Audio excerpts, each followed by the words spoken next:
L'Espagne a éliminé l'Allemagne 2-1 et accède aux demi-finales de cet Euro 2024 dans sûrement ce qui est le match pour le moment de cet Euro. On va voir tout ça dans cette vidéo. Salut à tous les gars, c'est Azial. Aujourd'hui, on se retrouve pour un nouveau débrief. Débrief de ce Espagne-Allemagne match. Match de Espagne-Allemagne, décidément. Match de fou furieux. Je vais y aller un peu parce que le match était vraiment bien et j'ai beaucoup envie d'en parler.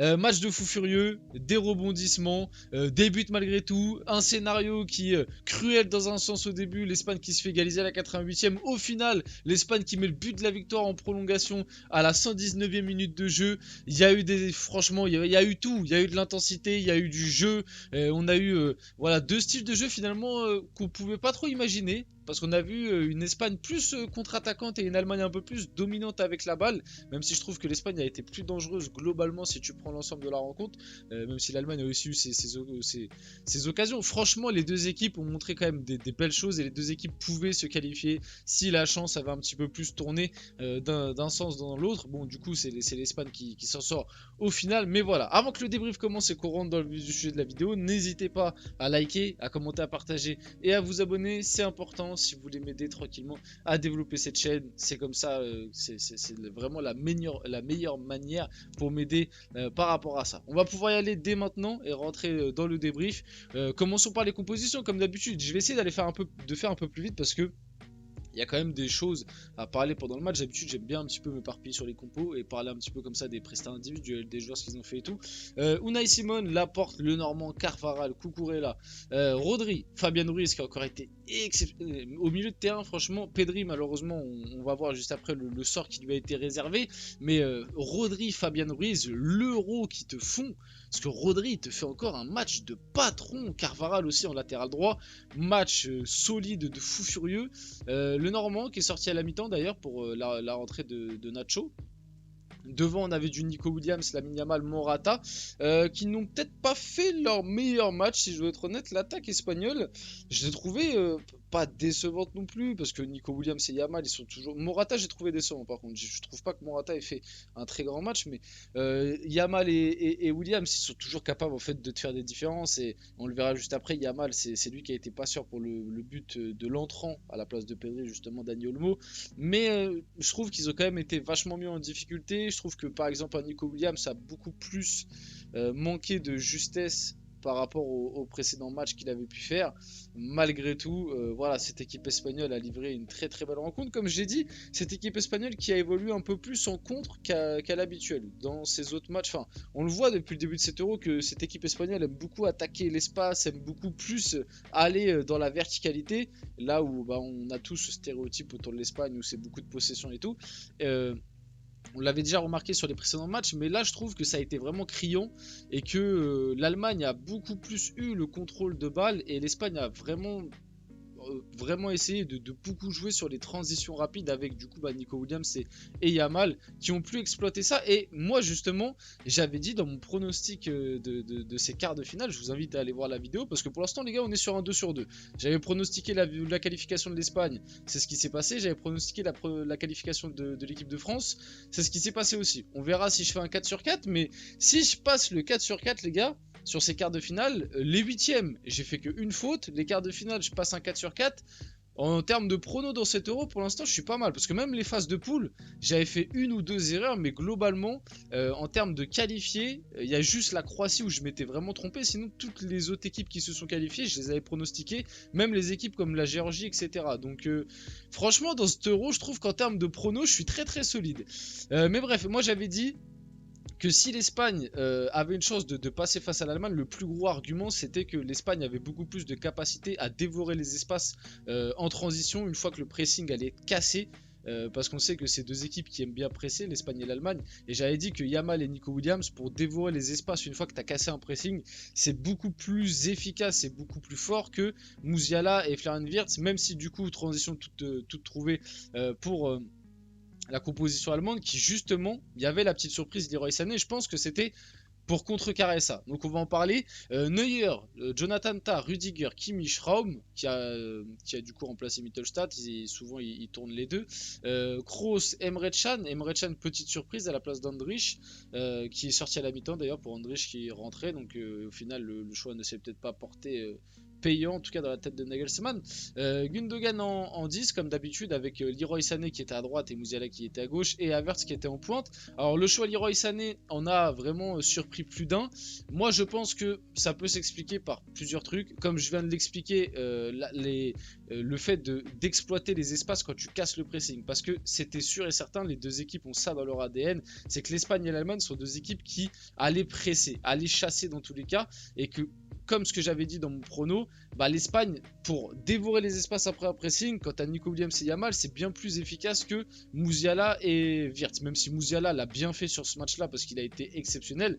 De l'autre côté, Wirtz, on sait qu'il peut le faire, mais c'est pas non plus sa qualité première. Et je pense que le choix de Leroy Sané correspondait un peu à ça. Maintenant, ça n'a pas été un choix payant parce que Leroy Sané n'a pas été bon, encore une fois.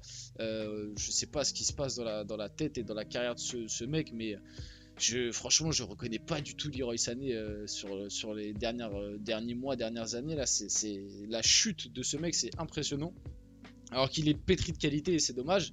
Mais ouais, Leroy Sané a vraiment pas été bon. Sorti, Florian Wirtz justement qui est rentré, qui a marqué.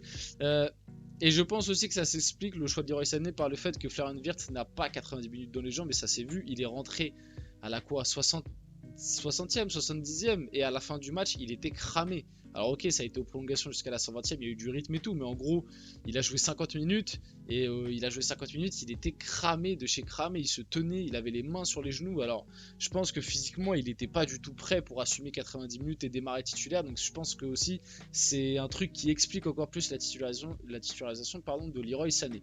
Du coup, on avait la tristesse de Pedri, obligé de sortir sur blessure. Du coup, en parlant de cette blessure, on peut peut-être parler un petit peu de Toni Kroos, on en parlera un peu à la fin, parce que c'était le dernier match de sa carrière sûrement, à part si au final il change d'avis, il décide de reprendre, mais à l'heure actuelle en tout cas c'est le dernier match de sa carrière. Pour un dernier match, je trouve que Toni Kroos c'est très décevant. Franchement, le dernier match de Toni Kroos c'est très décevant parce qu'il n'a pas été bon déjà de 1, et en plus de ça l'arbitrage a été très très clément envers lui parce que il doit prendre rouge. Pour moi, Toni Kroos doit prendre rouge. Alors pas forcément sur les deux premières fautes du match, mais pour l'ensemble de son œuvre, parce que là la faute sur Pedri, 2 minutes après, il fait une énorme faute où il vient se mêler en avant sur Yamal et il prend aucun jaune sur ces deux fautes-là. En plus de ça, il va râler sur l'arbitre.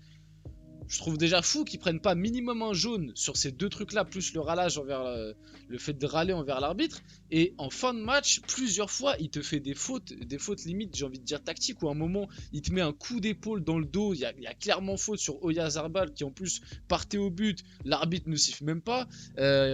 Au final, il finit par prendre un jaune en fin de match parce qu'il fait une faute tactique. Mais du coup, si tu prends un petit peu l'ensemble de l'œuvre, Toni Kroos, il doit prendre rouge tous les jours, comme un peu ce qui est arrivé à Carvajal qui prend rouge parce qu'il fait deux fautes tactiques. Pour moi, Toni Kroos, il doit prendre rouge aussi. Donc, comme dernier match, il y avait mieux quoi à faire en termes de prestations, je trouve. Surtout, comme je dis, au-delà même du carton rouge qu'il aurait mérité pour moi, ou en tout cas, il y a discussion, comme Carvajal l'a pris. Pour moi, il fait pas un bon match, il fait pas du tout un bon match.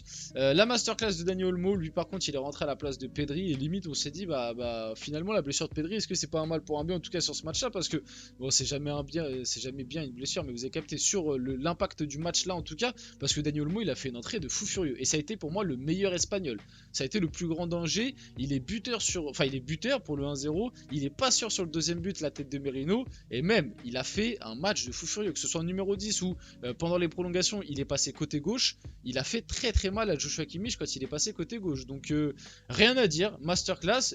Lamine Yamal qui a été passeur sur le but de Dani Olmo justement, qui devient le meilleur passeur de cet Euro, 3 passes décisives.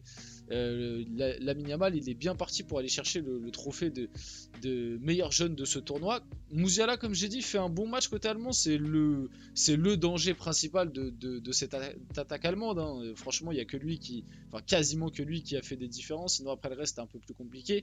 Et ouais, cette action sur Rodri elle est incroyable, où Rodri vraiment il lui accroche le short parce que Musiala lui envoie des feintes, des contrôles orientés, il laisse tomber, et pourtant Rodri fait un très gros match. Mais ouais, Musiala c'est très très solide. Alors oui, ça c'est un truc qui a fait un peu polémique, enfin pas polémique mais débat. Et c'est vrai que moi aussi j'ai pas compris les changements de Luis de la Fuente, parce que Luis de la Fuente nous a fait des changements que j'ai trouvé très précoces, limite trop. Lamine Yamal est sorti quoi à la 60e, Nico Williams c'est 75e si je me trompe pas, quelque chose comme ça. le changement de Nico Williams à la limite, bon pourquoi pas parce que Nico Williams avait l'air fatigué, mais Lamine Yamal dès la 60e minute de jeu, j'ai trouvé ça tôt, surtout qu'il avait pas l'air à court physiquement, et puis en plus ça a causé que sur la fin de match t'as énormément subi, ce qui a permis à l'Allemagne de revenir avec le but de Florian Wirtz. Il y a aussi eu dans les prolongations cette petite polémique par rapport à la main de Cucurella. Bon, la polémique pour moi elle est très vite passé parce qu'en fait il y avait hors-jeu sur l'action. L'allemand, je crois, c'est Fulkrug qui joue le ballon de la tête juste avant la frappe. Il est hors-jeu, donc dans tous les cas, tu peux pas siffler penalty puisque il y a hors-jeu précédemment. Et pour finir, du coup, en fin de match, on a eu le but de Merino sur, comme j'ai dit, belle tête, hein, magnifique, sur le magnifique centre de Dani Olmo. L'Allemagne est éliminée du coup en quart de finale. C'est la première fois que ça arrive pour une équipe, enfin pour une nation qui organise. Le dernier euro de ces messieurs, Toni Kroos, Manuel Neuer et Thomas Müller.